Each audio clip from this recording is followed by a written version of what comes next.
Fala pessoal, estamos começando aqui mais um episódio do nosso Jus Locus Cast, nosso podcast semanal.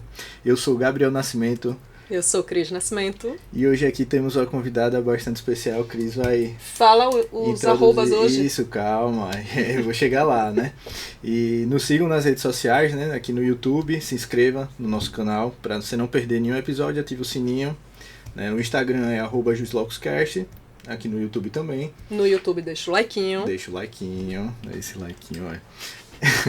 Nos sigam no nosso pessoal também. O meu é @GabrielNASSC.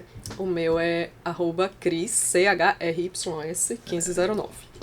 E então pode agora fazer as honras. Antes de começar, antes de apresentar a nossa convidada de hoje, eu queria deixar um recadinho especial para Luciano, que não está aqui hoje com a gente, está vibrando, queria muito estar aqui, mas ele não está numa viagem a trabalho.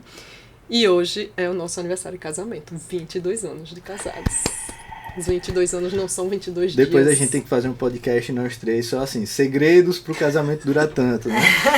Então, as pessoas perguntam mesmo, mas não tem segredo, gente. Não é um conto de fadas, nem tudo foram flores, mas... Mas deixe seu recado. Meu recado, já tô dando meu recadinho. Ah, entendi. Mo, eu sou muito feliz de ter você comigo nessa caminhada ao longo desses 22 anos. Né? Nem tudo foram flores, como eu estava dizendo, né? Tivemos muitos momentos difíceis, momentos de crise, muitos momentos bons também, construímos muita coisa, uma família, 4 gestações, 2 filhos, Júlia e Gui, um beijo para meus pequenos. E o que faz durar é você decidir todos os dias que ainda quer. Então dizer sim todos os dias, eu te escolho todos os dias. Aplausos. Viu?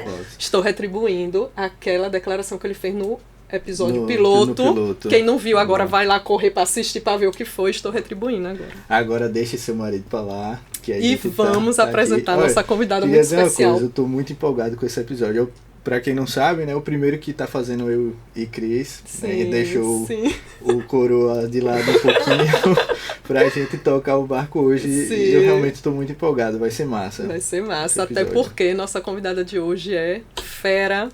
O nome dela é Clara Machado. Ela é advogada, ela é professora de doutorado e de mestrado na UNIT de Direitos Humanos. Ela tem um podcast que é o @Falando as Claras, então ela é fera. Então, seja bem-vinda, Clara. Muito obrigada, Cris, muito obrigada, Gabriel. Para mim é uma alegria, parabéns, né, para você e para Luciano, né, que não está aqui com a gente hoje. Realmente, 22 anos, né, tem que ser comemorado, né. É muita história. Muita história. E eu fico muito feliz de estar aqui compartilhando com vocês aqui um pouquinho. Né, e parabéns pelos Jus Locus também. Sim.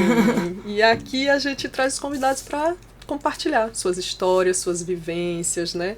E você, eu vi que já tem uma bagagem imensa, né? Então, conte pra gente primeiro, quem é Clara Machado?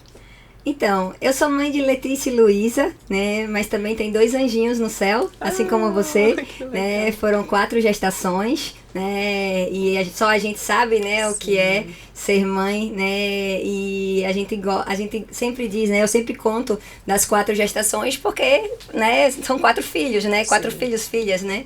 E então sou mãe de Letícia e Luísa e desses 2 anjos que estão no céu, casada com o José Luiz, né, que também é advogado. Sou professora, né, da Universidade Tiradentes, aí, no curso de mestrado e doutorado em Direitos Humanos e Novas Tecnologias, nessa interface, né, de Direitos Humanos e Novas Tecnologias. Atualmente trabalhando na linha, né, de regulação de inteligência artificial, regulação de desinformação, né, todos esses impactos, né, das novas tecnologias no direito, a gente trabalha. Então, realmente é uma área que eu gosto muito, né, de inovação, né, enfim, de empreendedorismo. E sou advogada, né? Tenho um escritório tanto aqui em Aracaju, como também em Brasília. A gente atua tanto aqui como em Brasília, né? Aqui em Aracaju eu tenho um escritório, atualmente um escritório sozinha, mas também com uma equipe, né, de mulheres. É um escritório eminentemente feminino, né? Todas as colaboradoras, parceiras, advogadas, né, que estão comigo, né, constroem, né, essa realidade. Mas estive por 10 anos também, né, com Tatiane Goldar, né, que foi minha sócia, né, por 10 anos. Hoje Tatiane Goldar mora em São Paulo, né, mora em Santos. Ela precisou, né, morar lá por conta da transferência do marido, né, por conta do trabalho. E hoje ela advoga também por lá e nesse ambiente virtual, né, aqui também em Aracaju. Conheço, né, fica lá. Mandar um abraço pra Tatiane. Se inscreve no nosso canal e assiste também, Tatiane. Não pode escapar disso não, né? Não pode. Pois é. E é uma grande advogada. Sim, na área de família, sou fã né? dela, acho até que eu já tinha dito isso a ela. Na área de família, trabalha bastante área nessa área, né, enfim. E assim, tenho advogado, já estou advogando há mais de 12 anos, né? Estou nessa área de advocacia há mais de 12 anos. E é isso, né? Eu, né, uma mulher, né, como outra qualquer, né, que tá aí nessa luta, né, desse dia a dia, de ser mãe, né, de ser professora, Sim. de ser esposa, né, e também de olhar para mim, né, porque a gente também tem que ter esse tempo, né, de olhar para nós mesmas, né, e de construir cada dia mais construir uma Clara melhor, né, para essa sociedade também, né, e para mim mesma, né? Então é isso, né, essa busca.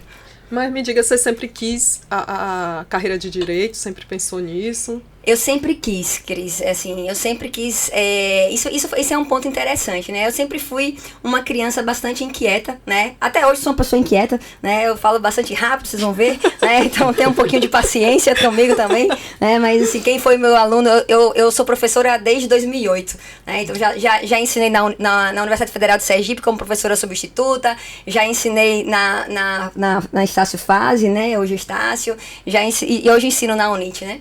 Mas desde pequena eu tinha uma inclinação muito forte, assim, eu gosto muito de ler, então sempre gostei muito de ler, e por gostar de ler, né, eu tinha uma vontade, uma vocação, né, pelo direito. Minha mãe ela é formada em direito, promotora de justiça aposentada, né, Miriam Tereza Cardoso Machado, atuou muito tempo na área de infância e juventude, atuou na área de saúde. Eu também tenho um outro grande referencial, né, que eu digo que é meu pai no aspecto jurídico, né, que é o professor Carlos Augusto Alcântara Machado, é meu tio, né, então assim, ele que me orientou, assim, tanto no mestrado, ele foi o meu orientador no TCC na Universidade Federal de Sergipe. Eu me formei na Universidade Federal de Sergipe, né? Então, ele foi o meu orientador do TCC. Muito embora o meu mestrado e meu doutorado, né, tivessem sido feitos na Universidade Federal da Bahia, ele também acompanhou, né, a minha trajetória. Foi nosso professor, meu Edilcino.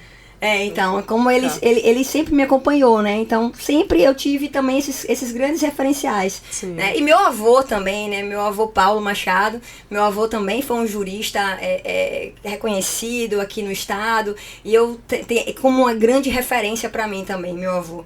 Então, eu tinha algumas referências para seguir, né? Para me guiar, para olhar e entender. Eu entendi desde sempre que eu queria direito por conta disso, né? E, muito embora eu fosse apaixonada por matemática, né? Inclusive, eu passei em direito por conta de matemática. Eu só passei em direito por conta de matemática. Isso é um ponto interessante na minha história, porque quando eu fiz a prova, né, para a Universidade Federal de Sergipe, eu não sei se vocês não pegaram, talvez Cris, eu não sei, mas Gabriel com certeza não, que é muito jovem. Mas ele é o jovem do grupo.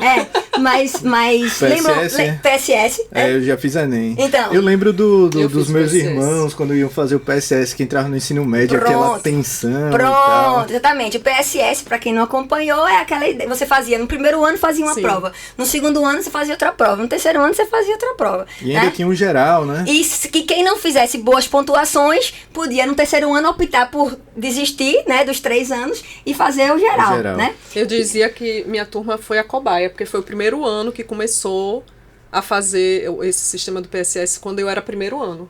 Eu acho que a gente tá mais ou menos contemporâneo. Você estudava aqui? Eu estudei no Colégio Salvador, né? No primeiro ano, científico. Era primeiro ano científico na época, né? Sim. Hoje nem fala mais primeiro ano científico. Ou seja, eu sei mais ou menos, eu peguei um pouco a transição. A gente tá declarando nossas idades, né, Cris? Tá declarando nossas idades. É porque pra quem tá em casa não parece que eu sou mais velha que você. Quem tá em casa acha que você é o mais velho. Pois é. Mas eu tô me entregando aqui. Foi nós, né? Nós. Então, aí a gente. Eu me lembro, né, que eu fiz o primeiro ano e eu fiquei muito bem colocada, muito bem classificada. Só que aí, quando chegou no segundo ano, eu resolvi fazer uma experiência e fui morar em São Paulo. E fui estudar num colégio público. Uma experiência de vida, assim, sabe? Massa. Larguei tudo. Bem bacana. Né? Eu disse, olha, essa vida de só estudar, muito, muito focada, eu disse, eu vou fazer uma experiência espiritual. Tipo um ano sabático mesmo. Muito fui fazer uma experiência espiritual num centro, né, chamado Mariápolis Gineta, né, que era um centro que existe lá em Vargem Grande Paulista, em São Paulo. E aí eu morei com 28 mulheres, né, meninas, na verdade, tinha 16 anos, né, e aí a gente tinha um propósito específico, cada uma tinha propósitos comuns, obviamente, cada um tinha uma religião, mas... E era o quê? Era um centro o quê? Era um centro do movimento dos focolares, era um movimento religioso, né, era um movimento religioso, o movimento dos focolares, e ali tinha uma comunidade grande, né, chamada Mariápolis Gineta, o nome da comunidade. Entendi. Né? E aí, naquela Mariápolis tinha uma casa em que tinham algumas jovens do Brasil inteiro, né, poderiam ir morar lá e faziam uma escolha de vida que era a gente tocar, por exemplo, a gente tinha uma banda, tocava, né, aí eu tocava guitarra, né, junto com essas, hoje a gente chama que são irmãs, né, porque a gente morou juntas por um ano, né, e a gente trabalhava numa padaria, e dentre essas experiências, eu trabalhava nessa padaria, né, com elas, e dentre porque a gente tinha que prover o próprio sustento, né, os nossos pais não mandavam dinheiro, a gente tinha que se sustentar, né, realmente. E aí só uma pergunta. Diz. A iniciativa de ir pra esse... Como foi que você chamou mesmo? É o movimento... a Mariápolis Gineta. Ela falou um ano sabático. Pronto. Ei, qual foi a inspiração pra você ir? Foi seus pais que disseram, eu tenho isso aqui? Não, eu já participava. Desde 9 anos de idade, eu participo de um movimento, que é esse movimento dos focolares. Eu participava desse movimento dos focolares. Então, já tinha uma formação, já tinha um acompanhamento. E aí, várias jovens já faziam essa experiência. Só que, como eu tive muita pressão no primeiro ano científico, eu fiquei muito pressionada, eu fiquei em 32º lugar de todos no geral. Nossa, eu tava me achando aqui, a minha classificação foi 419. E eu pensando aqui comigo, eu também fiquei bem classificada. Eu não tinha noção da classificação dela. Então, assim, eu sofri muita pressão. Assim, eu mesma, sabe? E aí eu entendi que não era aquilo que eu queria. Não era aquilo que eu queria pra mim, pra minha vida, né? Que massa. E aí eu precisava romper com aquilo, né? Eu precisava mudar aquele ciclo. E aí eu larguei tudo. Mas eu larguei tudo. Eu larguei. Eu tinha um namorado na época, eu larguei tudo. Mas os pais apoiaram. Apoiaram. Eu escrevi uma carta para meus pais, né? Escrevi uma carta e entreguei. Aí eles... Bom, o que tinha na carta até hoje eu não me lembro bem, mas assim, eu sei que eles entenderam que o negócio era sério, que eu precisava ir, né? E eu fui, né? E eu tô contando isso pra vocês por quê? Porque eu estudei no colégio público, no 2º ano. Né? Então eu saí do Colégio Salvador, que todo mundo conhece aqui, né? Sim. Né? E naquela época, então, Sim. Né? Pra ir para um colégio público, que era o Cidrônia Nunes Pires. E o colégio, quando eu chego lá, não tinha nem estrutura zero. Não tinha nada, assim, de estrutura, né? E quando eu fui ver, eu tinha que ensinar pros meus amigos o que eu vi no primeiro ano científico. Choque de realidade, né? Porque eles não tinha a base. A gente não tinha nem professor, gente, no colégio público. Então a gente que tava lá, né, as meninas que eram as minhas irmãs lá, a gente que ia ensinando pros colegas, a gente que ia né, aprendendo e vendo. Então eu não tive 2º ano. Se vocês me perguntarem assim, Clara, o que a gente estuda no 2º ano? Eu vou dizer pra vocês, não sei. Eu não sei o que se vê no 2º ano. O fato é que, quando eu volto, eu sempre tive grandes amigas, né, sempre tive. Aí eu voltei um mês antes do PSS. Um mês antes, né, do PSS. E aí uma grande amiga minha, chamada Gabriele, né, Gabriele Lobo, que também é advogada, pegou e disse assim, eu vou te ajudar pra você passar no PSS. Eu disse, deixa de ser doida, Gabi, tá vendo que eu não vou passar, né, um mês de estudo só, menos de um mês, acho que a gente tinha 20 dias. Gabi saía de casa todo dia, 4h30 da manhã para 5 horas, de bicicleta, ia pra minha casa, estudava comigo, de 5 da manhã até mais ou menos 4 da tarde. A gente estudou por 20 dias, todos os dias. E aí eu consegui ficar tu acha 300 e pouco de posição. Isso é um conceito de amizade. Muito bom, né? Conceito de amizade. Gabi. Gabi é minha amiga até hoje, né? Assim, é uma grande amiga, Então ela parou tudo pra me ensinar também, né? O que eu sei de segundo ano é o que Gabi ensinou. Que eu também não sei o que foi que ela ensinou naquela época, porque foi o que eu aprendi, o que eu fiz a prova e também, sabe aquela coisa? Foi. E você faz a prova e acabou? Pronto. Foi isso. Foi o suficiente. Foi o suficiente. E foi o que me salvou, porque eu tirei nota muito alta em matemática. Pronto, tudo isso pra dizer pra vocês que matemática me salvou. Porque aí ela sabia muito matemática também, ela me ensinou matemática, a gente tirou uma nota muito alta. Massa. E aí no terceiro ano, mesma coisa. Aí eu só fiz o terceiro ano. Aí eu fiz lá as minhas contas, porque se imagine, uma pessoa que não viu nada do segundo ano, tem que estudar primeiro, segundo, terceiro. Aí a gente fez as contas certinho e disse, olha, você consegue. Agora você vai ter que estudar bastante o terceiro ano pra você tirar uma nota bem alta no terceiro ano, né? E aí eu fiquei... Mas também tinha 50 vagas? Não tinha 50 vagas? Eu fiquei na 49. Mas foi. Mas passei. E você já isso vinha... serve de um exemplo pra essa galera jovem.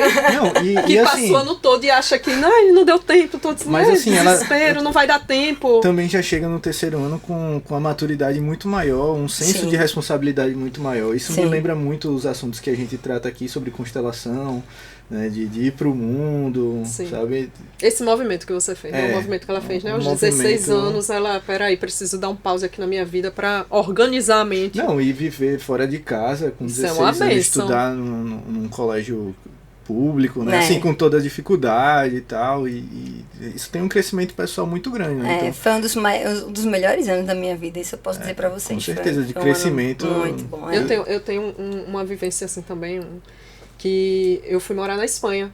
Eu saí daqui, eu tava no meio do primeiro ano. Aí fui pra lá, aí lá cheguei aí entrei, aí lá o ano começa no meio do ano, né?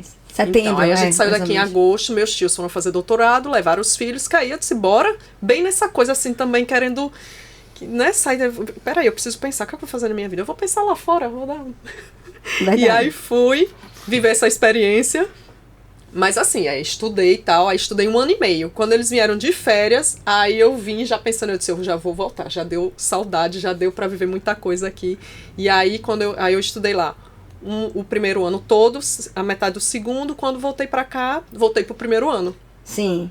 Então, pra muitos... Teve que voltar pro primeiro ano? Tive, pela equivalência de matérias e tudo, né? Então, para muitos poderia dizer, atrasou sua vida. Nada. Mas foi um ganho, assim, incrível, uma experiência. Tem Agora, gente... assim, não foi nesse nível, não morei só e tal, mas já assim, já foi um ganho de experiência. Com certeza, né? Eu também, muito aprendizado. Eu tive essa... que o pessoal fala, né, que foi uma perda, assim, de tempo da minha vida. Principalmente minha mãe fala muito que ela sempre disse pra eu fazer direito. Eu tava comentando essa história com você, né? Ela sempre disse pra eu fazer direito e eu fui lá e fiz engenharia química no primeiro vestibular que eu prestei.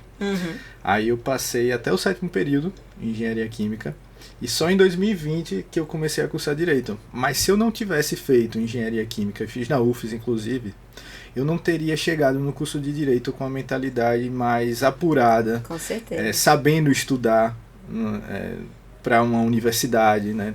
Tendo essa habilidade de estudo, principalmente, fora outras experiências que eu adquiri lá na UFES. Então, não é perda de tempo você criar experiência. É aquilo, né, que a gente vinha conversando, que tão jovens e já tem que escolher uma carreira, né? Sim. E às vezes a gente precisa desse tempo para ter maturidade, para ter... Vira e mexe esse assunto. A gente volta né, nesse tempo.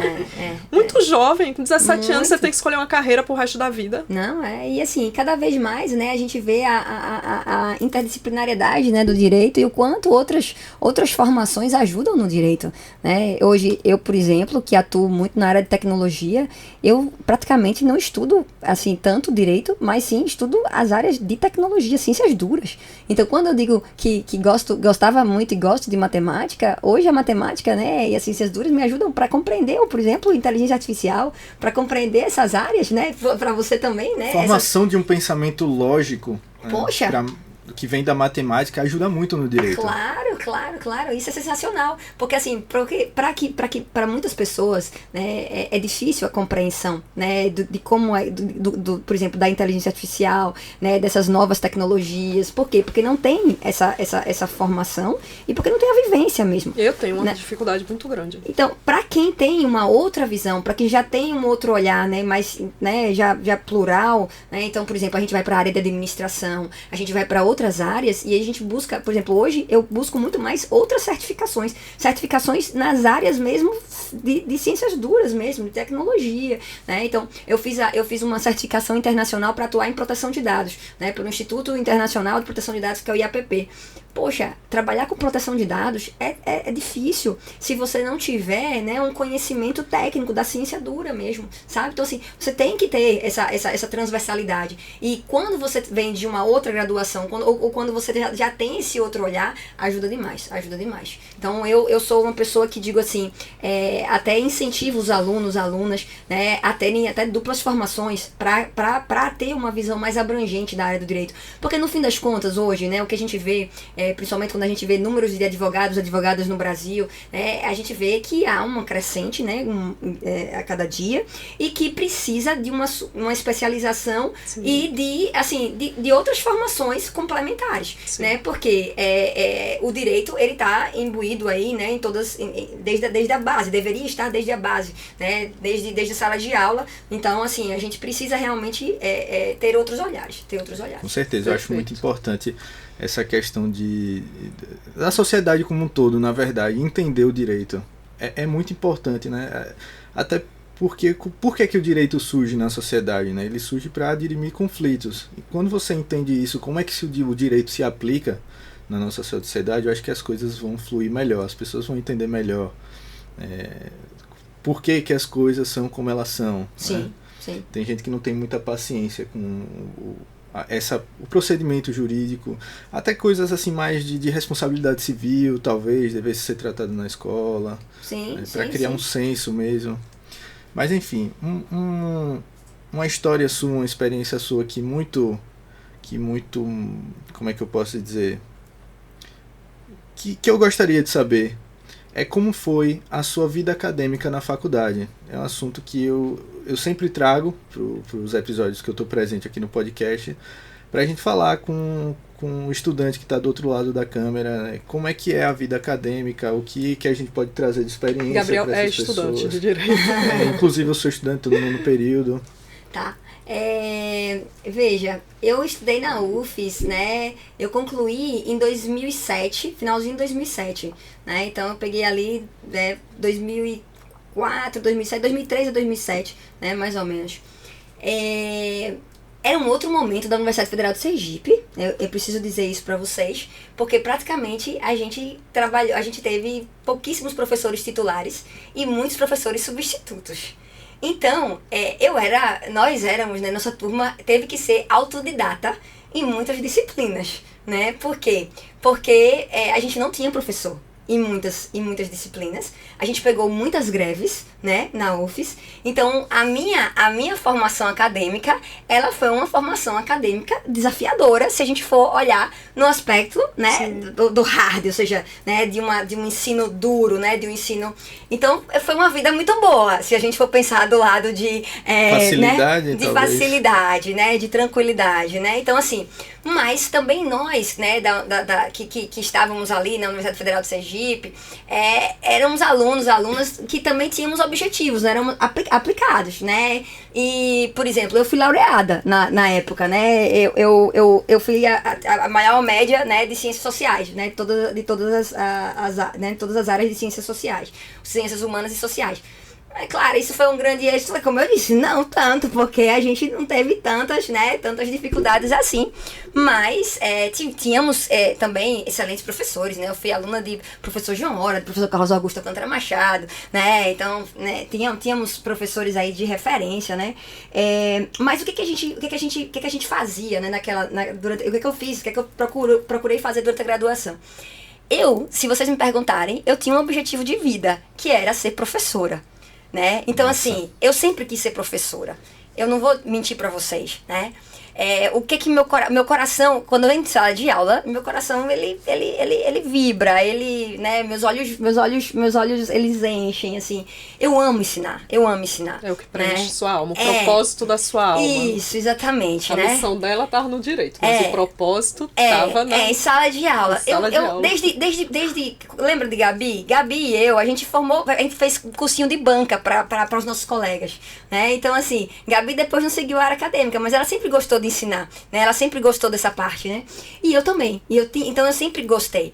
E eu sabia que eu queria sair dali e fazer um mestrado. Então, por isso que também para mim foi importante, né, ter uma boa média, né, ser uma boa aluna, né, então eu procurei ter esse olhar, então eu já sabia qual era o meu propósito.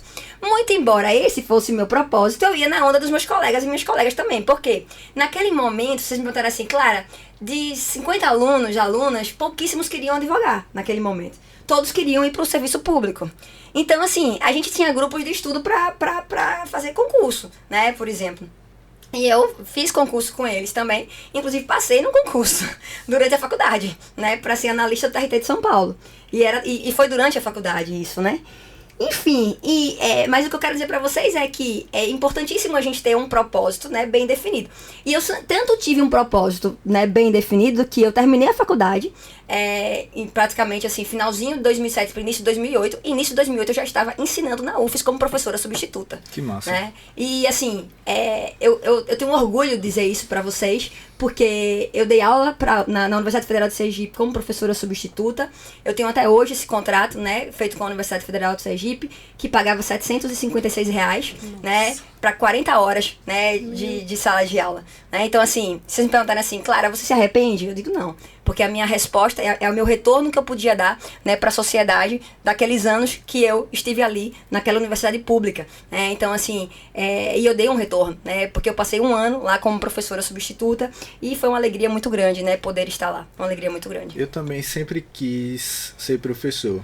Dentro do curso de Direito, na verdade, eu fui descobrir que eu queria ser professor, que eu queria lecionar recentemente, mas eu sempre tive essa predileção por essa ideia de extravasar o conhecimento, de não ficar com conhecimento só para mim. Eu lembro que, você está falando, eu lembrei que no ensino médio eu tinha muita facilidade com geometria, tanto plana quanto espacial. Então, que é um assunto da matemática que geralmente as pessoas têm um pouco de dificuldade, porque você tem que ter uma imaginação assim, muito fértil para conseguir desenvolver, né?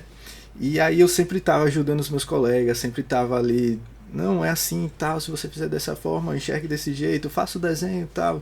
Então sempre tive essa predileção de ensinar. E aí eu queria perguntar para você o quão importante foi o network que você fez na faculdade, assim, durante o curso, né, de Direito, antes de se formar bacharel, para você, assim que sair do curso, se tornar professora. Isso é importantíssimo, né? Por exemplo, para quem quer ser professor, né, tem que fazer iniciação científica, escrever artigo científico, ajudar os professores com monitoria, né? Todas essas questões são questões que são relevantes para o currículo, né? Para pensar no currículo, porque hoje cada dia mais a gente tem que olhar para o currículo, né? E aí depois para ingresso no mestrado, né? Tem uma curiosidade também na minha vida, né? Que assim que eu pensei no mestrado, eu queria ir para São Paulo, era um lugar que eu queria, porque esse professor, o professor Carlos Augusto, né, que é a minha referência, ele fez o mestrado dele na PUC de São Paulo, né, e aí eu disse, bom, então eu também quero ir para a PUC de São Paulo, né, então eu tinha essa vontade. E aí eu me lembro que eu fui para lá, né, para PUC, e eu fui passando em todas as fases, estava muito bem classificada. E aí, quando eu cheguei na última fase, né, eu tava com a professora Maria Garcia, que é uma referência no direito constitucional, né, e aí ela chegou pra mim assim, eu tinha 22 anos, né, ela chegou assim pra mim e disse assim, minha filha, você ainda precisa crescer um bocadinho pra voltar aqui, né, então assim, eu tava no primeiro lugar, né, e eu não pude ficar pela idade, né, naquele momento. E foi quando eu disse assim, bom, aqui em São Paulo eu não vou ficar, mas eu vou tentar outra faculdade, né, e foi quando eu fiz a seleção da UFBA. Na UFBA a gente já tinha, né, Nordeste, já tinha uma outra visão, e eu passei na prova da UFBA e comecei a fazer o mestrado na Federal da Bahia, né, com o professor Emanuel Jorge Silva Neto, que foi meu orientador, na área de Direito constitucional também, né? Então, assim, é isso, assim, a gente tem que ir cavando, né? E, lógico, quer ser professor, tem que seguir na área acadêmica mesmo, tem que fazer o percurso na área acadêmica.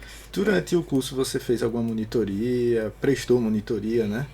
Então, na época da Universidade Federal de Sergipe, eu não tinha nada disso. Hoje existe tudo, né? Hoje as faculdades dão todo esse suporte. Na UFES não tinha nada disso. Mas são muitos anos, né? Tem muitos anos. Então, a caminhada era um pouco diferente, né? Era bem diferente. Chegou a fazer estágio? Fiz estágios em escritório de advocacia. Eu fiz estágio no escritório Santana Araújo Costa, né? O advogado que ficava comigo era o Marcel Fortes, né? Marcelzinho, que eu adoro. Né? Fiquei muitos anos. Foi lá que eu conheci, inclusive, Tatiane Godard também, que estagiava lá. Né? Estagiei lá e estagiei na Justiça Federal. Tive essas duas visões. E ali que eu gostei da advocacia, né? Ali também eu entendi que a advocacia era um caminho, né? Porque é isso. O estágio também, ele abre a cabeça, né? E ali entra a minha visão, né, do porquê advogar, né, também, né, porque ali eu entendi que a advocacia era desafiadora, né, para nós mulheres, né, principalmente porque eu não tinha ninguém que advogava na minha família, ninguém advogava, minha mãe era servidora pública, né, o meu tio, que eu falei, é servidor público, então assim, seria um campo bem assim, desafiador para mim, mas eu já tinha feito uma experiência muito boa, né, com o estágio, e ali poderia ser um caminho. Tanto é que quando eu era professora substituta, eu já começava a advogar, eu comecei a advogar. Assim que eu me formei, né, eu fiz a prova da ordem e peguei a minha carteira, e aí comecei a advogar no sistema, né, que todo mundo começa. Então eu fui para um escritório de um grande escritório, peguei uma salinha lá, né, fiquei usando a salinha, né, desse grande escritório junto com uma amiga inicialmente, né, que hoje já é servidora pública, né, mas a gente iniciou ali, pegamos as primeiras causas, né, até eu ir para Bahia, né, para fazer o mestrado, né. O mestrado eu fiz bem rápido, eu fiz em um ano o mestrado, né, porque eu precisava, eu queria correr porque eu precisava assumir, foi quando eu assumi, fui chamada para ir para o TRT de São Paulo. E aí eu desviei minha rota, desviei meu caminho. Então, assim, eu tive aí um momento na minha trajetória que foi de dúvidas e escolhas, que eu reputo muito também a todas as incertezas que a sociedade gera em relação também à mulher, né? Porque como eu fiz a prova para ser analista, né, do TRT e passei, no momento em que eu sou chamada para um concurso, né, que é tão importante, né, assim, que tem uma boa remuneração, então a sociedade toda dizia assim, poxa, você não pode não assumir, né, você tem que assumir, né, como é que você vai ficar, como é que você vai deixar, né, de assumir um cargo desse, né, enfim. E aí eu terminei numa velocidade grande lá, né, o mestrado, e fui para São Paulo, né, para assumir esse concurso. E aí eu assumi, eu era analista do TRT, morava em Santos e trabalhava no Guarujá, né, fiquei lá por um ano, né, um ano e pouquinho. E quando eu entendi que eu não era feliz, né? Eu não era feliz. Não deu tempo pra você pensar, né? Foi tudo tão rápido assim, e aí vai cedendo, né? A sociedade diz que é pra fazer, vamos fazer. A sociedade agora diz que é pra casar, vamos casar. E agora é pra ter filho, vamos ter filho. E, né? Tudo... E aí eu fiquei por um ano e meio. Assim, foi uma grande experiência, não vou dizer que não foi uma grande experiência, mas assim... O serviço público, para mim, ele tem o lado positivo, né? Mas também, para mim, era algo que não tinha fim, sabe? Porque, como eu trabalho muito, né? Eu sempre trabalhei muito. E aí você tenta dar o resultado, você tenta inovar e você não consegue inovar. Então, eu me pegava muito nessas questões de tentar, né, criar e não conseguia criar, porque você tem uma barreira, Sim. né? Você tem no processo criativo, Sim. no seu processo criativo, né? E aí, como eu tinha muitas barreiras no meu processo criativo, eu comecei a entender que eu não ia evoluir, eu não ia ser feliz. Não era né? o seu lugar, né? Exatamente. E aí eu disse, bom, eu preciso tomar uma decisão na minha vida, né? Porque se eu não tomar uma decisão na minha vida, isso vai impactar o meu futuro e quem eu sou, né? Sim. Eu não me reconhecia mais, né, naquele local. Não fazia né? sentido, né? Exatamente. E aí foi quando eu decidi largar, né? E nessa hora precisa muita coragem. Pedir exoneração, né? O mundo dizendo, como você vai deixar um emprego bom desse, com a remuneração, com estabilidade, tão jovem? Aí eu pedi exoneração e voltei para Aracaju para ensinar, né, e advogar, ensinar e advogar. E aí foi quando eu comecei, né, a advogar com Tatiane Goldar mesmo, que aí a gente cria o escritório e aí a gente começa e aí deu certo. E aí crescemos, né, enfim. Que massa. E aí, nesse deu certo e crescemos, tem muita história, né? Tem muita história. Ela sempre se destaca muito com essas coisas da mulher, da advogada, né? Atuante, essas causas. Eu assisti seus cortes. Puxa aí, porque se deixar eu vou ficar trazendo pro mundo acadêmico. Conte aí um pouco dessa luta, né? As dificuldades da mulher para entrar, né?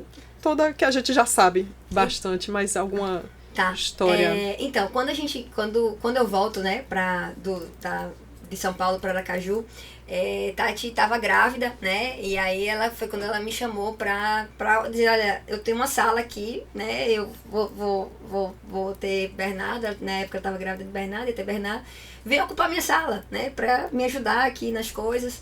E aí eu disse, tá certo, né, tá certo. E aí eu fui. Isso logo que você voltou de São Paulo. Logo que eu voltei de São Paulo. Ela largou tudo lá e veio pra cá, ela não tinha nada, ela não sabia por onde ia começar, né? Não sabia. Mas aí eu fui logo pra Estácio, eu dei aula, quando eu volto, eu sempre conseguia ensinar, né? Aí eu voltei, eu saí de uma remuneração aí de, né, sei lá, 14 mil reais pra 2 mil reais. 14 mil reais, em que ano? Em 2011. Em 2011. Não, antes, coragem aí, tá vendo? Não, e que massa, né? Sim. Um objetivo muito claro e definido na mente. E né? a gente tava falando no episódio passado sobre missão e propósito das pessoas que passam. Por exemplo, a maioria das pessoas jamais ia conceber largar um emprego de 14 mil. O que é que as pessoas fariam? Ficariam naquele emprego, esperaria se aposentar, quando se aposentasse, aí agora eu vou fazer o que eu gosto, né? E aí a gente falou da coragem que precisa quando você identifica que aquilo não faz sentido para você, corra atrás do que preenche sua alma, exatamente, né? E é preciso coragem. Não fazia muita gente passa uma vida inteira, não, vou esperar porque... como é que vai largar um emprego desse? E eu tive o privilégio de ter pessoas ao meu redor, como por exemplo Cris, Luciano, entre outras pessoas, que se eu for falar aqui, né, vai ser uma lista muito grande, que criaram uma atmosfera que já foi mais propícia para eu enxergar o meu propósito mais cedo. Porque eu queria ser promotor de justiça quando eu entrei no curso de Direito. E eu só fui entender que eu queria advogar, na verdade, quando eu comecei a estagiar. E isso aí envolve muita coisa, envolve muita gente me dando oportunidade. Sim. Muita gente conversando comigo, me colocando conhecimento sobre a vida na mesa, assim, pra mim. Então, foi muito mais fácil pra mim agora, que esse caminho já tá aberto, de autoconhecimento até, né? De entender o propósito, entender a missão, entender tudo que vem antes da nossa concepção, né? Da nossa vida, e como é que a gente pode traçar um caminho melhor. É isso mesmo, mesmo. Mas assim, os desafios são muito grandes, né? Pra a mulher advogada, por exemplo, os desafios são muito grandes. E aí quando eu volto, né, pra dar essa ajuda, a Tati estava na Estácio, né? Por isso que ela me convida também, né, pra fazer parte. Nessa sua volta, teve Tati pra lhe acolher, né? No escritório, abrindo... Exatamente, na verdade foi uma coincidência da vida mesmo, era pra ser, na verdade, coincidência da vida não, era pra ser, né? Sim. Porque como a gente já se conhecia, ela também estava na Estácio, e aí ela ia se afastar, né, do escritório, e aí foi quando ela disse, olha, Clara tá lá, né, se quiser, né, ocupar, e aí eu fui ocupar mesmo, e aí eu entendi que ali a gente poderia construir várias coisas. Eu gosto dos desafios, né, eu gosto muito dos desafios. E aí como era mais um desafio pra mim, ok, né, e o desafio que traz, todo desafio que traz que me mostra que traz assim uma potencialidade, né, ou seja, né, por exemplo, a advocacia é o melhor meio para você inovar no direito, né, na verdade é o único meio, né, de inovação, né, você não tem outro, o juiz não inova, o promotor ele pode inovar em algumas ações específicas, mas assim, a advocacia é que efetivamente transforma, provoca, é que efetivamente, né? Exatamente, porque vai provocar, porque vai, né, construir os cases, né, enfim. E aí eu disse, bom, aqui é um caminho interessante pra gente seguir, E aí a gente foi, né, construindo, né, Tati viveu várias questões, né, na época da gravidez também, né, todas as dificuldades. A gente não tem ainda, né, um olhar, a gente tem uma estrutura muito patriarcal ainda, institucionalizada, né, então dentro da própria estrutura da ordem, né, então a mulher advogada ainda enfrenta muitos desafios, né, e desafios institucionalizados, né, então assim, a gente não tem ainda um olhar de gênero, então a gente tem um avanço, né, por exemplo, pensando em ordem, né, que eu nem gosto de ordem dos advogados do Brasil, né, devia ser a ordem da advocacia, né, do Brasil, mas assim, quando a gente olha a OAB, né, por exemplo, a gente tem 2015 para cá algum avanço, né, quando a gente olha, por exemplo, as questões, né, envolvendo a advogada gestante, né, legislações específicas para a advogada gestante, que Tati não tinha, né, na época. E Tati pediu remarcação de audiência e não conseguiu, né? Então, assim... Ela o quê? Ela com bebê recém-nascido? Com bebê recém-nascido, né? Então, assim, são questões que a gente vem enfrentando de 2015 para cá. Olha, e a gente tem 92 anos de OAB. Então, é muito recente ainda, né, o que a gente tem, né, de construção, de olhar, né, para a mulher advogada. Então a gente tem muito ainda para fazer, muito para construir. E ao longo dessa nossa história, né, desses 12 anos aí que eu tô advogando, por exemplo, a gente enfrentou muitos desafios, né, muita violação aí, violências, porque as violências, elas são violências institucionais, são violências às vezes de colegas advogados, né, desrespeito em relação aos honorários advocatícios, né, porque são duas advogadas, a gente precisou né, se especializar, assim. Se um advogado, né, do sexo masculino tem que se especializar, a gente pegava um máximo de especialização, um máximo. Então eu era doutora, eu fiz doutorado na época do escritório junto com o Tati, né? Então assim, a gente buscava todo tipo de certificação, de especialização para sermos as melhores, realmente. E aí, ao longo do tempo, a gente entendeu que quem se aproximava da gente e quem ia dando certo conosco eram as mulheres, né? E aí o nosso escritório, ele vai crescendo dentro dessa perspectiva, né?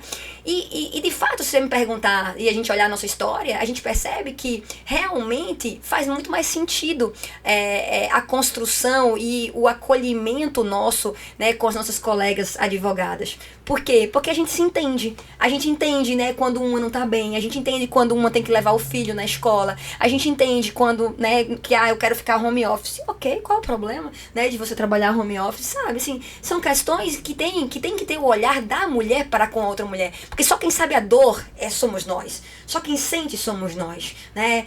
Você, Gabriel, não vai entender a minha dor, né? Não vai entender a dor de Cris, porque você não vai ter, né, as nossas necessidades, não vai ter, por mais que você evolua, por mais que você estude, por mais... Lógico, precisa de um letramento de gênero para os homens, claro, eu defendo isso, inclusive, porque senão a gente não tem transformação social. As mulheres, não adianta que as mulheres falem para as mulheres, né? Nós, mulheres, precisamos falar para um grupo coletivo e precisamos falar para os homens, enfim, mas, para toda a sociedade, né? Não só para os homens, para toda a sociedade, mas, assim, a gente precisa, sem dúvida, né, ter também essa compreensão, né, de um olhar de transformação, e isso ao longo da história a gente percebeu que fez uma mudança, né, grande, né? A gente sofreu, a gente enfrentou vários desafios, mas também a gente cresceu bastante. Com certeza. Isso é o que impulsiona, né? O crescimento, né? Todas essas... Você chegou onde você chegou hoje, claro, é quem ela é, por conta de todos esses desafios que você teve, né? Sim, sem dúvida.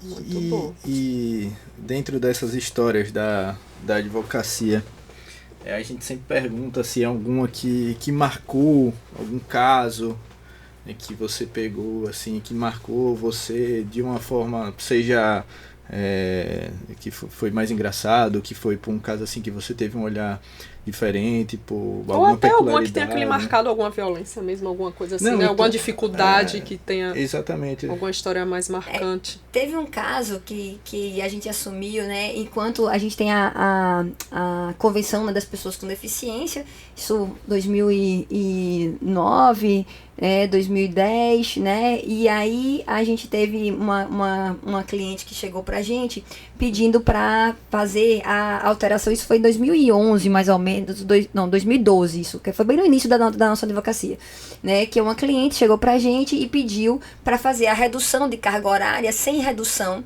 de remuneração por conta do filho que tem o transtorno do espectro autista, né?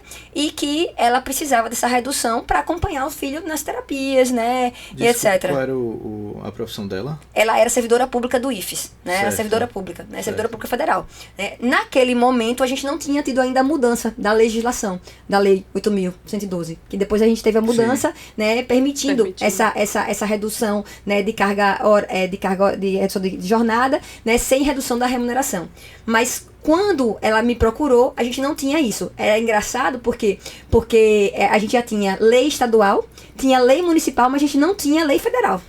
E aí, quando ela me procurou, eu disse, bom, a gente pode fazer uma tese, né, alegando a Convenção das Pessoas com Deficiência, né, porque tá lá, é uma norma constitucional, a gente vai utilizar a Convenção das Pessoas com Deficiência. Não existia ainda o Estatuto das Pessoas com Deficiência, que é de 2015, né, e aí a gente faz essa tese, né, a gente cria essa tese e joga, e leva lá pra Justiça Federal e a gente tem êxito, né.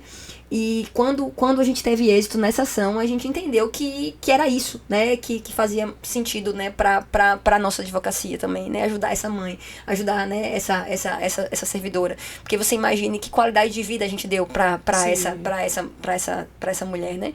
Que podia agora acompanhar o filho, que podia agora ficar tranquila, né? E isso acontece até hoje, né? Então, a gente tem uma decisão de 2012 que tá aqui, 2024, né? E ela permanece dentro com esses cuidados. Então, assim, esse tipo de decisão é uma decisão que realmente, assim, deixa a gente, né, feliz, assim, deixa a gente bastante, né, motivada, né, para seguir com esses propósitos, né, e foi, como eu disse, assim, é uma tese, né, é uma tese, porque na época a gente não tinha, mas a gente olha a Constituição e a gente entende, né, que a Constituição, isso porque também eu trabalho com o direito, né, público já há muitos anos, e a gente sabe que a Constituição, né, é o fundamento, né, jurídico, né, máximo. E a gente podia construir, né, essa percepção. E a gente contou com a sensibilidade, lógico, do magistrado, né, à época. E a gente tem esse êxito. Então, assim, a gente ficou muito feliz, né, com esse o coração, né? Preenche, né? Já foi de primeiro grau, assim, já... Já, a gente conseguiu liminarmente. A gente conseguiu liminarmente essa decisão. Né? Então, assim, foi algo que pra gente foi muito importante essa decisão. E pensando até no tema como um todo, isso gera um precedente, talvez, que muito forte, né? Sim, e logo depois vem a legislação, estou falando assim, logo depois, a gente tem um ano depois, né, 2 anos depois, vem a legislação modificando, né, a Lei 8.112, permitindo isso expressamente, né? Então, isso foi muito importante, né? E aí a gente volta, né, para aquela questão do advogado ser o que promove realmente mudança. A inovação. Né? A inovação dentro do ordenamento jurídico, né? Sim. É muito grande isso, foi uma das coisas que me motivou a querer advogar, né? Quando eu entrei aqui no escritório, que comecei a pegar algumas coisas, algumas causas, eu sempre me envolvia muito com temas específicos, geralmente ligados à responsabilidade civil, sabe? Coisas que você tem que reparar algo, ou indenizar algo. Sim. Então, quando você pensa no sentimento que aquele cliente tem, aquela dor que ele chega, né, para você e fala, e Luciano é muito bom, né, de ouvir. A gente tava até falando em outro podcast aqui sobre isso. Foi no podcast ou foi em off? Não, foi no podcast, porque ele tem uma boa escuta. Mais. Isso. Ele tem uma boa escuta. E aí que a gente pega aquele problema, aquela situação daquele cliente, a gente olha com um olhar assim com mais empatia, atento, né? Com empatia, né? E a gente vai lá e não, vamos trabalhar dessa forma, e estratégia e técnica para se alcançar um fim, que é o de transformação, né? Então esse é o poder que o advogado tem. E foi isso que me encantou na profissão.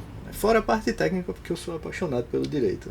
Né? O direito para mim é algo sensacional, é um agente transformador mesmo, quando a gente entende o direito, né? Cada um tem o seu entendimento do direito, né?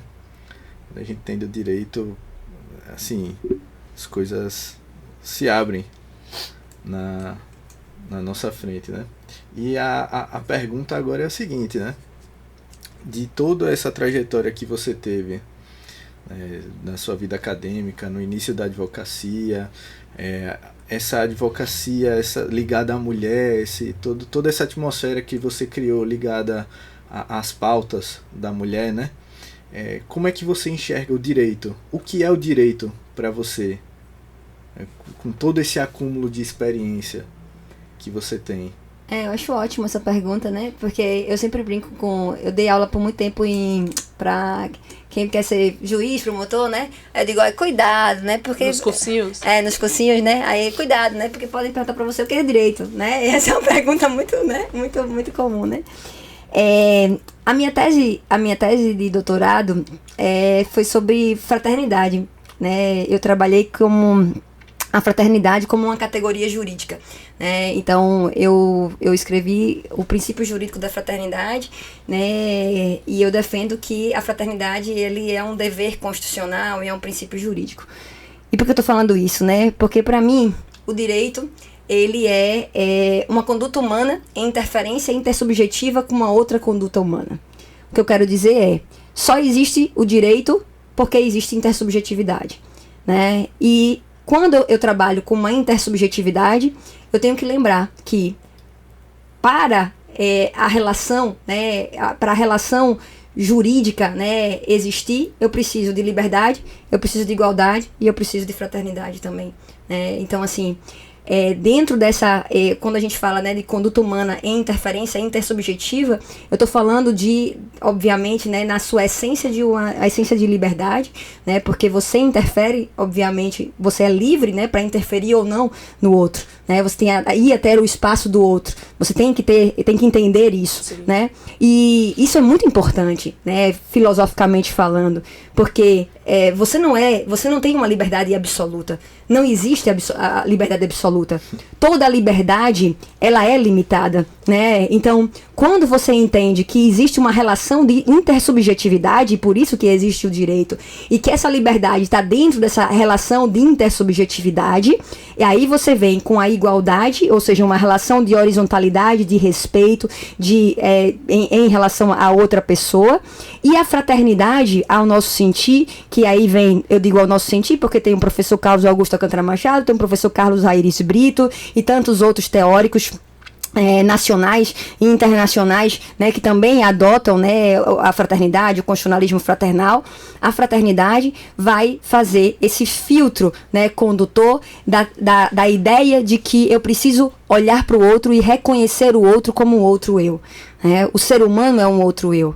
Quando você me diz, Gabriel, que precisa, né, atender um cliente e olhar aquele cliente, né, como uma pessoa humana, isso é um olhar empático e que precisa ser visto por todo e qualquer advogado.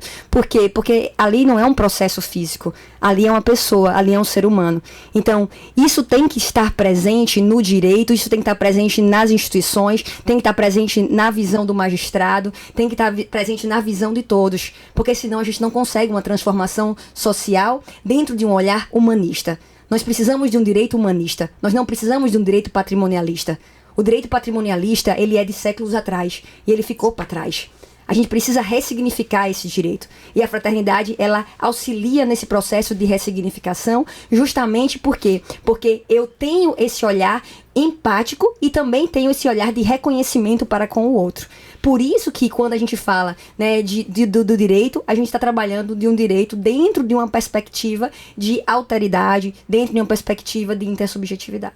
Que massa. Perfeito. E eu não sei se você percebeu, Cris, mas quando ela começou a responder essa pergunta, até a rapidez na voz dela diminuiu. Você percebeu isso? Eu não percebi, não. Pra você ver tamanha delicadeza que é responder o que é o direito. O que é o direito pra você, Cris? Não, peraí. Não, Eu tô doida pra entrar aqui no quesito maternidade. Ainda tem isso, você fica só puxando a sardinha pro seu lado, que eu tô ligada. Pois é. Eu quero saber essa parte aí, das dificuldades da maternidade. Em que momento entrou a maternidade na sua vida? Você estava em que momento da sua carreira? Eita, Cris. A maternidade, ela entra num momento bem delicado, porque ela entra... Eu e Zezinho, a gente casa em 2011, né?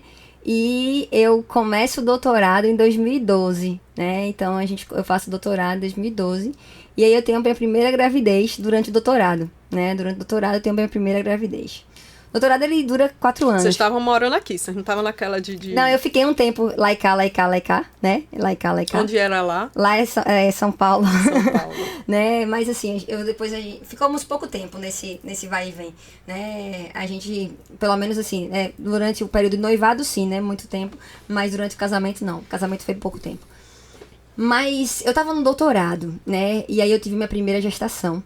E aí foi a minha primeira perda, né? Foi a minha primeira perda durante o doutorado. E aí foram muitos questionamentos que eu me fiz, né? Por quê? Eu não morei em Salvador na época do doutorado. Eu saía daqui todas as segundas-feiras, 3h30 da manhã. Pegava o voo de 3h30 da manhã. Assistia a aula, pegava 3 aulas, né? Lá na UFBA. E terminava a última aula do professor Edivaldo Brito, quase 10 horas da noite. Pegava o voo da noite e voltava para Aracaju, né? Caraca. E eu fazia isso toda semana, né? Eram todas as semanas. E nessas idas e vindas, eu perdi a primeira gestação, né? E para mim foi um momento muito duro, né? Muito triste, muito, né, difícil. Eu imagino sua cobrança, porque quando a gente já se vê mãe, já surge junto com aquilo a culpa da mãe. Exatamente. Já aí você vai se cobrar e vai se questionar achando que... foi fácil não. Foi fácil não. E assim, quem passa por um aborto natural, né, que foi o caso, né, o meu caso, a gente tinha um pouquinho, 1 mês e meio, né, de gestação, então não era tanto tempo, né. A gente sabe quanto é difícil, né? O quanto é difícil, né? E na época ainda, né, foi uma condução, assim, meio complexa. Ainda tive que tomar uma medicação. Foi difícil, assim, o processo, sabe? Mas, enfim, passou, né? Depois de um tempo, a gente resolveu, né, esperar um pouco mais. Mas aí eu engravidei novamente, né, em 2015. Eu não tinha terminado o doutorado ainda. Tava no finalzinho do doutorado, né? E aí eu engravidei de Letícia, né? E Letícia nasceu em 17 de agosto, né, de 2015. E eu não tinha concluído o doutorado, né? Como eu tô dizendo pra vocês. E aí foi desafiador. Letícia teve alergia à proteína do leite. Conheço essas histórias todas. Letícia teve... Enfim, né? Eu não conseguia... Eu tava fazendo a tese de doutorado. Então, assim, eu não conseguia amamentar. Eu tava num momento, assim... Eu tive todas aquelas questões, né? De cabeça, assim... Foi muito difícil. Só quem sabe, assim... Eu digo, né? Que quem passa que sabe, né? O que eu passei. E foi difícil também porque eu não contei na época, pra vocês terem uma ideia, eu passei por 4 pediatras antes de ser acolhida, né, pela pediatra de Letícia, né, que é a pediatra dela até hoje. E foi tão interessante porque, assim, os três, né, que me atenderam antes, diziam assim, você que não quer amamentar, você que não isso, isso, sabe, assim, um olhar de muita crítica, né, tanto os pediatras homens como as pediatras mulheres. Né? E eu tava já desesperada, né? Agora, naquela época, já existia esse trabalho, esse programa no HU? Já, participei de tudo. E você foi lá? Fui. E não foi acolhida, não? Não. Eu fui acolhida. Nesse momento ainda não tinham sido detectada a alergia de Letícia. Tá, entendi. Isso não entendi. Os pediatras nem tinham passado pela cabeça dele. Não tive uma experiência diferente. Não. Porque disseram, vai, e aí eu fui muito acolhida. Não, só quando a pediatra mesmo, né, de Letícia, que disse, olha, você vai ter que ir, foi encaminhada e tal.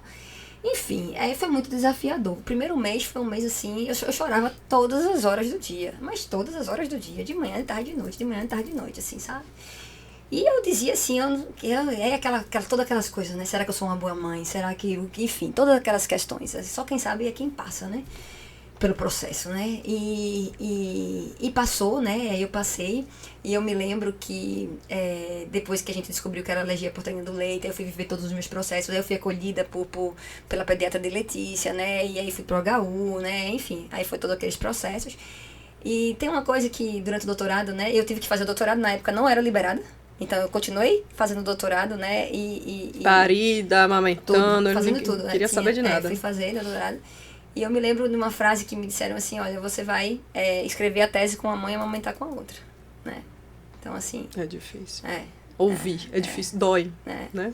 Dói. E aí, quando eu ouvi isso, assim, eu disse, olha, eu tenho que oferecer tudo por minha filha mesmo, né? E a tese é dedicada a ela, né? Quem já leu a tese, né? Eu tenho um livro, né? O livro é dedicado a Letícia, né? Como é o nome do livro? O Princípio Jurídico da Fraternidade, né? Pela Lumen Iuris, ele é pela Lumen Iuris. E eu dediquei a Letícia e fez todo sentido, sabe? Porque assim, eu terminei minha tese de doutorado por Letícia. Eu acho que talvez se não fosse ela, não sairia o que saiu, sabe? Com certeza. Porque ela deu toda a beleza, né? Enfim, eu me lembro que eu escrevi, a maior parte desse livro, dessa tese, foi escrito de 3 da manhã às 7 da manhã. Né? Então, assim, era o horário que eu tinha para escrever. Era o horário que eu conseguia escrever. Ou né? seja, devem ter sido muitos dias em claro. Foram muitos, até acabar. Porque durante o dia a mãe não consegue. Não. Aí depois a gente, né, pensou em ter uma outra, né, um outro filho, né, outra filha, enfim, a gente, né, tentou mais uma vez, e aí eu perdi, mas aí já estava um pouquinho mais avançado, né, tinha quase 3 meses de gestação, né, e foi muito difícil, aí eu tive que já passar por um procedimento, né, já, né, diferente, né, procedimento mais, já cirúrgico mesmo, né. A minha história difere da sua, porque na primeira perda... Agora você escute tudo. Tá vendo? Eu tô ouvindo tudinho, claro e atento aqui.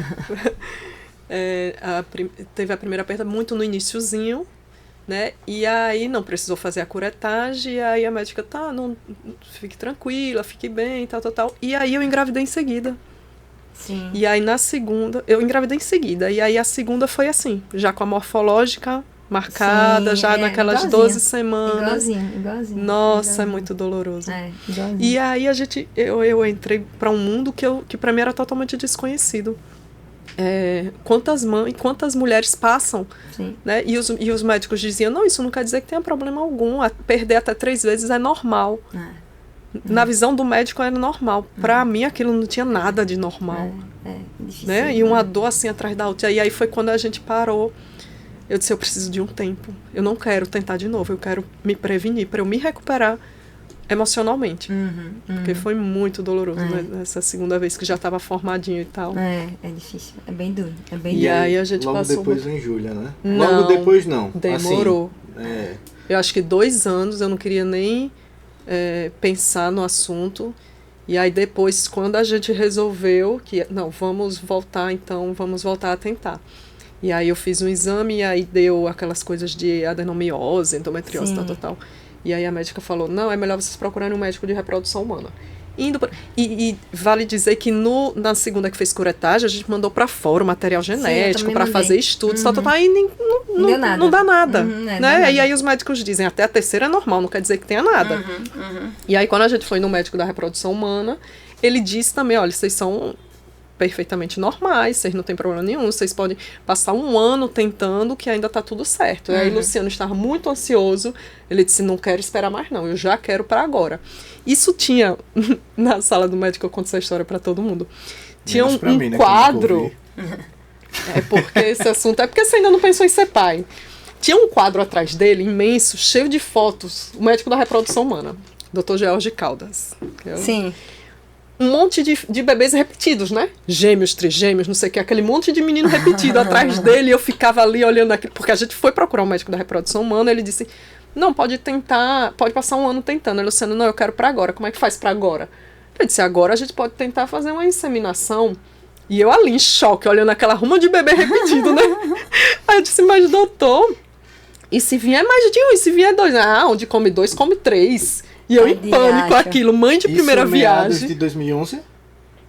Não, antes. Que Júlia nasceu em 2011. Acho que 2009. Aí eu olhava aquilo, eu dizia, meu Deus, mas como assim? Onde come 2? Eu nunca, né, imaginava 2, 3. E aí, mas aí Luciano determinado, não, bora, então bom, bora. Aí fizemos a inseminação artificial. Eita! Fizemos. E aí... eu morrendo de medo, né? É interessante porque, assim, as mães que faziam, o receio era de não pegar. O meu receio era que pegasse mais de 1. Porque, de fato, a gente não tinha dificuldade para engravidar. Porque, né? Quando a gente liberou, pegou, perdeu, em seguida já pegou outro, então a dificuldade não era engravidar. Não era engravidar. E aí, meu Deus do céu. Aí eu sei que quando a gente chega lá para ver o resultado com o médico, ele disse assim, olhe, ele cheio de paciente, né? De todas as pacientes que deram positivo esse mês. E eu lembro que ele falou que foram 6 pacientes com resultado positivo esse mês. Você foi a única de um só. Eu disse, meu Deus. Graças a Deus, né? Eu disse, Deus então, sabe o que faz. Que é 1 para 6, né? Deus sabe o que faz, entendeu? Graças Porque a ele Deus. sabia que eu ia surtar. Eu já, né, muito nervosa e tal, então... E aí foi, aí Júlia veio da inseminação artificial. E aí depois, passou um tempão, aí voltou o negócio de adenomiose, de endometriose, não sei o quê, aí a médica disse, olha, se você quiser ter outro filho, volte lá na reprodução humana. E lá vai eu de novo, porque eu queria ter outro filho. Uhum. Aí novamente o doutor Jorge, mas você não tem nada, pare com isso, e não é essa bobagem aqui, desse negócio aqui, da adenomiose, que vai atrapalhar você ter filho. Relaxa e vá pra casa. Beleza, então já que é assim, vou parar de tomar hormônio, não tem necessidade, né? E aí eu passei 2 anos e 4 meses sem tomar nenhuma medicação quando descobri que estava grávida de Guilherme. Mas eu nem acreditava que eu estava grávida. A Luciana estava viajando e a menstruação atrasada, eu disse, vou fazer um teste de farmácia só por desencargo de consciência. Mas eu nem acreditava. Aí fiz. Eu não consegui nem levantar. Faz um xixi, não sei se você sabe como é. Faz o xixi e bota no papelzinho dentro. Tem que dar 2 listas pra estar grávida. Aí eu nem levantei, eu não tinha perna pra levantar. Eu não esperava aquilo. Aí eu liguei pra ele. Não, eu mandei a foto, eu nem liguei. Eu mandei a foto, ele Segura disse que é teu. Ele disse que abriu a foto assim, disse que estava conversando com os amigos na hora, e os amigos disseram, Luciano, tá tudo bem, você tá branco? Tadinho. Aí ele ligou pra mim na mesma hora, ele disse, o que é isso? Eu disse, um teste de gravidez. Ele, como assim? Existia uma suspeita? Eu disse, não, eu fui fazer por fazer, e eu toda atordoada, eu disse, esse negócio tá errado, não, relaxa que tá errado. Ele, como tá errado? Eu disse, tá errado. Ele, quantas listas precisa estar grávida? Eu disse, 2. Ele, você tá vendo quantas? Eu disse, eu tô vendo uma clara e uma escura. A cara dele. Eu disse, eu tô vendo uma clara e uma escura. E uma clara e uma escura são quantas? Um nervoso. E aí, isso no final de semana, no sábado, na segunda, eu fui fazer o beta e Guilherme tava lá. Aí. E o moleque é massa, viu? Virado. Rapaz. Nunca me imaginei mãe de menino, porque o guri é danado. Não, o moleque é massa. E aí a minha história com a maternidade também, né? E é engraçado porque eu lembro dos imbróglios que foram lá em... Deve ter sido 2007, 2008. Eu era pequeno, né? Tinha 7, 8 anos. Com a relação antes de Júlia, né? Que... Uma felicidade, Cris tá grávida. Pô, uma massa. Ia ser meu primeiro sobrinho, né? Aí o caraca, massa, não sei o quê. E aí... vem a perda, né? E aquela tristeza. E a gente sempre se cobra, né? Como mulher acha que falhou em alguma coisa. E eu, como criança que não entendia, eu ia dizer, não entendia muito, na verdade não entendia nada, né? É difícil. Talvez hoje eu entenda menos, né? É difícil. Mas observando aquilo ali era um fenômeno assim espetacular, né? Algo muito grande para eu entender com 7, 8 anos aquilo ali. E era muito esperado, né? Porque assim, a gente casou muito jovem. A gente casou em maio e entramos na faculdade juntos em agosto, na faculdade de Direito, na UNIT. E aí eu disse, não posso engravidar durante a faculdade, vou terminar primeiro a faculdade, né? Os planos, seguindo o script da vida, né? Que a sociedade traça um script pra gente, né? Você estuda, você faz faculdade, depois você casa, depois você vai ter o filho, e não importa se você não quiser ter filho, a sociedade diz que você tem que ter um filho. E quando você tem o primeiro, a sociedade lhe pergunta pelo segundo. E aí você vai seguindo todo aquele... Antes do filho, teria que passar no concurso público, ter um emprego bom, criar o patrimônio, né? Aí depois... Hoje a gente já vê que é nada disso, né? Hoje a gente já entende. Então, eu meio que já fui quebrando os protocolos aí, porque eu casei, eu não segui muito eu casei com 19, Luciano tinha 20. Aí a gente fez a faculdade, quando terminou a faculdade, faltando um mês para acabar, pra gente se formar, eu suspendi a medicação. Aí com 3 meses, engravidei. Aí com 1 mês perdi, aí no outro mês já estava grávida de novo, aí com mais 2, 3 meses perdi. Então foi toda aquela coisa. Eu ainda não tinha estabilidade, ainda nem... Não trabalhava, foi tudo assim, né? Tudo... Mas eu acho que eu confio muito, assim, que tudo na hora certa, né? Sim, com certeza. E essas experiências também fizeram a gente amadurecer, fortalecer. Tem uma passagem de um livro espírita que eu li, o nome é até Advogado de Deus. É muito bom esse livro, para quem é, assim, da advocacia, que gosta do espiritismo. É um livro muito massa mesmo. E assim, eu não vou lembrar exatamente como é a frase, eu lembro da ideia dela, que é o seguinte, a vida tem caminhos melhores do que os seus. É prudente e sábio ser paciente e seguir esses caminhos. É mais ou menos isso. É sobre confiar. Tem que confiar. É muito bom esse livro, Advogado de Deus. Vou ver, não li não. Na época eu li vários livros de Zíbia, adorava. É de Zíbia? É de Zíbia? Não li esse não. Eu tenho ele, se quiser depois...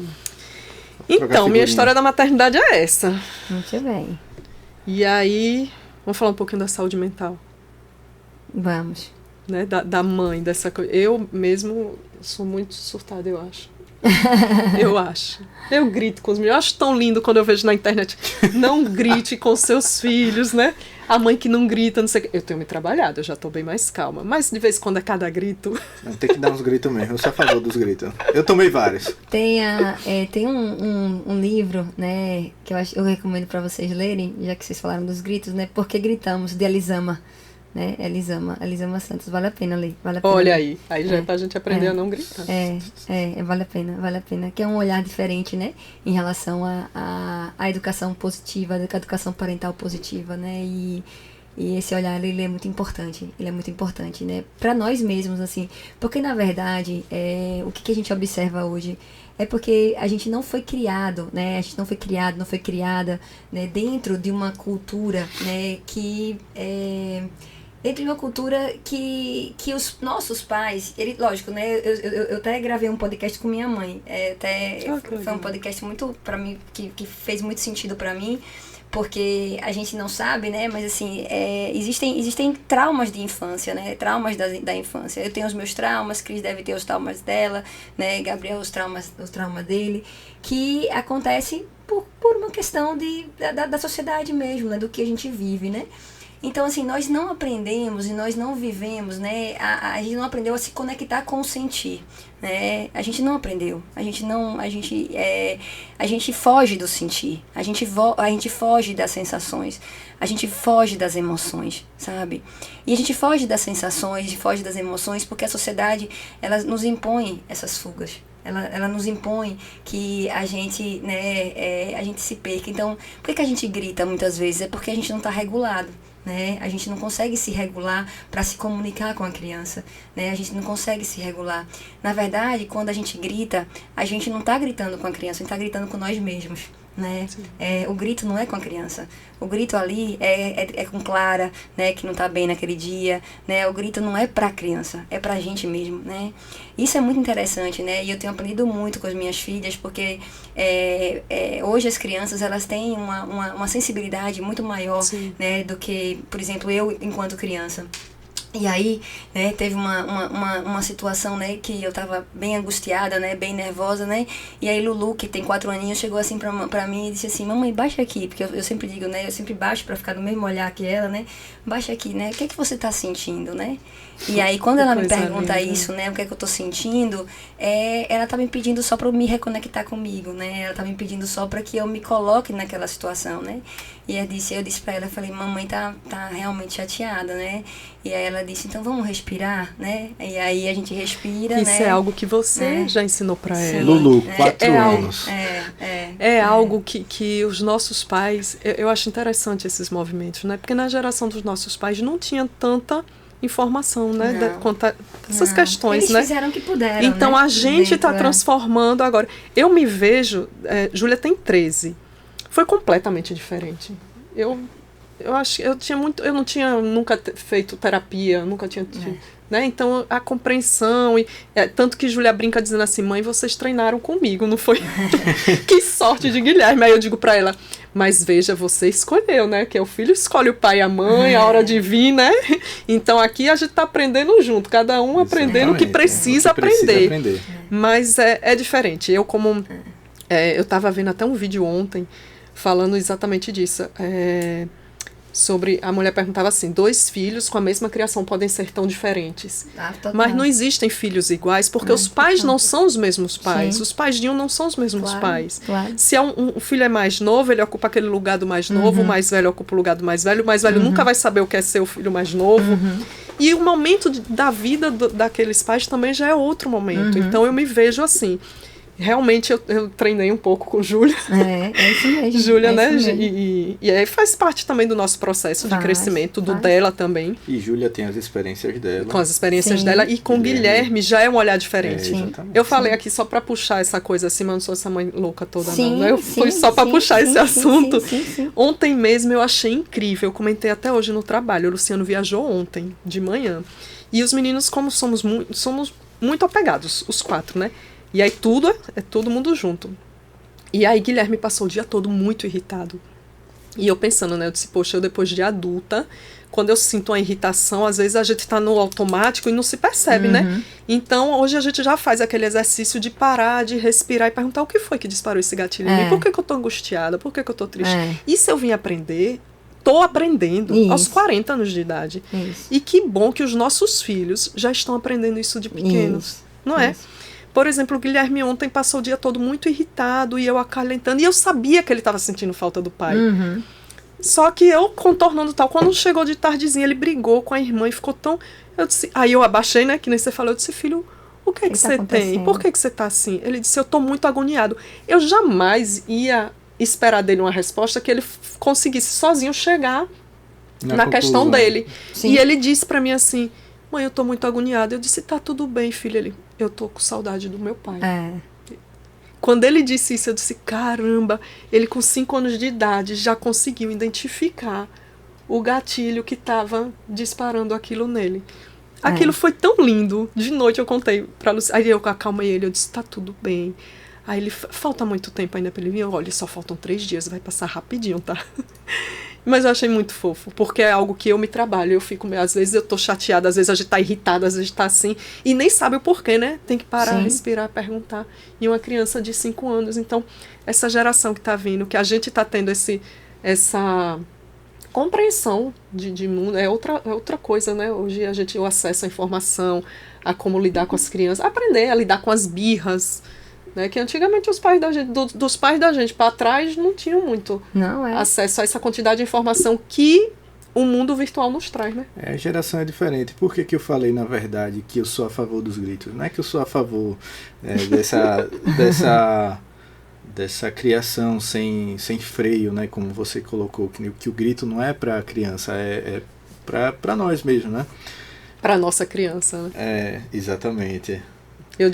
Eu falo isso porque, na verdade, eu entendo os gritos. Sim, compreender sim. Faz parte, né? Eu entendo os gritos e todos os gritos que eu tomei quando criança. Hoje, na verdade, eu entendo eles. E respeito muito a história que levou esse grito. Né? Isso sim. É um processo, né? É um processo. É por isso que eu falo que eu falei que sou a favor dos gritos. Eu não sou a favor de continuar os gritos. Né?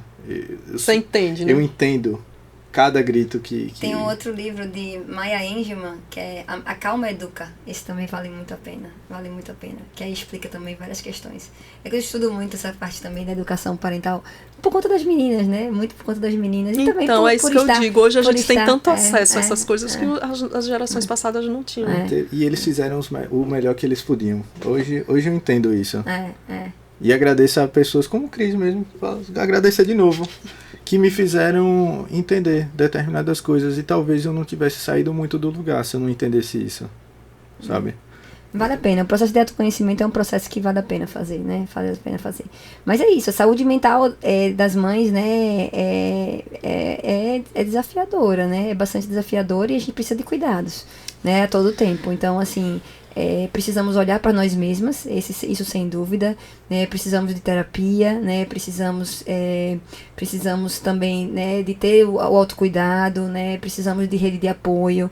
Então não dá pra gente desconsiderar, né? A gente está no mês, né, do Maio Furtacô, né, que é justamente esse olhar para as mulheres, né, olhar para a maternidade, né, com esse olhar de empatia, né, de cuidado, e entender também as dores, né, das mães, né, também, porque é isso, assim, só nós sabemos os desafios que nós vivemos, né, dia a dia, né, eu penso assim, eu sou privilegiada, né, sim, você é privilegiada, sim, que tem Luciano também, eu tenho o Zezinho em casa, que me dá um suporte, assim, né, ele é meu parceiro mesmo, assim, né, assume as meninas como eu assumo, né, então, assim, não existe... Não é aquela coisa do pai que vou lhe dar uma ajudinha, não é uma ajudinha, né, que é diferente, né, total, o pai que acha que é legal, porque não...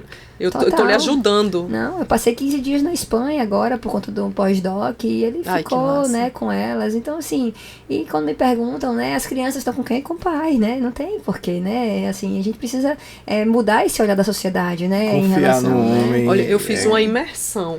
Eu tava bem mal. Foi durante a pandemia, no finalzinho, eu acho. Guilherme tinha 1 ano. E aí a psicóloga disse, olha, você precisa se retirar para você cuidar de você, você olhar para você. Eu tava muito mal, eu tava mal assim, com todo o movimento da pandemia e eu entrei numas crises de ansiedade, de nervos mesmo, de medo, de tudo. E aí eu me afastei. Eu nunca pensei que eu fosse conseguir isso. Guilherme com 1 aninho de vida, eu passei 1 semana num lugar assim, cuidando de mim, e Luciano ficou com as crianças. E foi muito legal. É preciso. E quando a gente tem uma pessoa junto com a gente, que chega junto, né? Faz toda a diferença. Que não é um favorzinho, nem é uma ajudinha. Não, faz toda a diferença. Diga, vá cuidar de você, você está precisando. Isso é fantástico, mas nem todo mundo tem essa ajuda. Um olhar diferente para o masculino honrado, né? Exato, que também se crie, são homens... Que se crie esse olhar também, né? Faz toda a diferença. Que também tem esse autoconhecimento, essa preocupação em ser um bom homem, em ser um bom pai. Exatamente. Desconstrói um pouco essa imagem do masculino que, na minha concepção, tá? Sem fazer juízo do valor, é o masculino errado. O tóxico, né? Na minha visão, né, pelo menos, assim. Enfim, cada um com a sua. Uhum. Então, é importante desconstruir também essa visão. Sim, sem dúvida. Mulheres como vocês... É porque, assim, é como a regra, né? A regra, hoje em dia que a gente está tendo mais esse movimento do homem, né? Está tendo mais essa compreensão, isso que está chegando, né? Que não chegava para os nossos pais, para os nossos avós. Então, eu acho que é um movimento que está transformando, na verdade, né? Aos poucos, né? É natural. E por isso a voz da mulher que precisa chegar para explicar o que, olha, dói, menstruar dói, parir dói, amamentar dói, porque o homem nunca vai sentir. E precisa respeitar, né, esses espaços, né, precisa respeitar esses, né, tudo isso que a gente sente, né. Então, assim, é importante deixar o nosso tempo também. Por isso que a gente precisa falar tanto, né, e tem sido tão falado e tem acontecido. Eu acredito nesse homem honrado, nesse masculino curado, que a gente está vendo essa transformação. Tem sido, com certeza. Né? Que massa. Muito massa. Eu mesmo, eu busco isso, sabe? Da forma que eu acho que posso, né? E que bom que tá chegando para você tão jovem, né? Exatamente. Não, é isso. E as crianças também já estão tendo uma outra movimento. E tem uma transmissão, né? Como se fosse uma gotinha que cai lá no rio e aí vai formando uma onda e essa onda vai se espalhando. Exemplo, né? O exemplo que arrasta. Exatamente. A palavra convence, o exemplo arrasta. É isso. Que massa, Clara. Adorei. Tem mais? Posso fazer uma pergunta? Assim, pra gente fechar o programa né? O podcast com chave de ouro, assim. Pra vocês duas, na verdade, a pergunta, né? O que é ser mãe? Pra cada uma das duas. Quer começar, Clara? Se bem que se Clara começar, eu vou... Fique à vontade. Pra gente fechar o podcast, só mais 1 hora aqui, vai. Né? E eu falo assim, se Clara começar... Eu preciso acabar mesmo agora. Quando eu digo assim, se Clara começar, é porque eu vejo o tamanho da bagagem dela e de que ela estuda mesmo, né? Esses assuntos e tal. O intuito da pergunta é só o seguinte, expresse para as pessoas o que é ser mãe. Vá, Clara, diga. Pra mim, ser mãe é a melhor forma pra eu me conectar comigo mesma, né? Isso pra mim é ser mãe, né? Então porque sendo mãe é que eu consigo ver Clara, né? Sendo mãe é que eu consigo me conectar, né, com a minha infância. Sendo mãe é que eu consigo entender vários processos de transformação da minha vida, né? E é isso, assim, né? Ser mãe é talvez também um dos grandes presentes, né, que a vida pode me dar, né? E um dos grandes desafios também, né, que a vida me dá diariamente, né? Porque é um desafio diário, né, ser mãe, né? Porque a gente precisa construir essa relação da maternidade dia a dia, mas também a gente precisa se maternar, né, se maternar.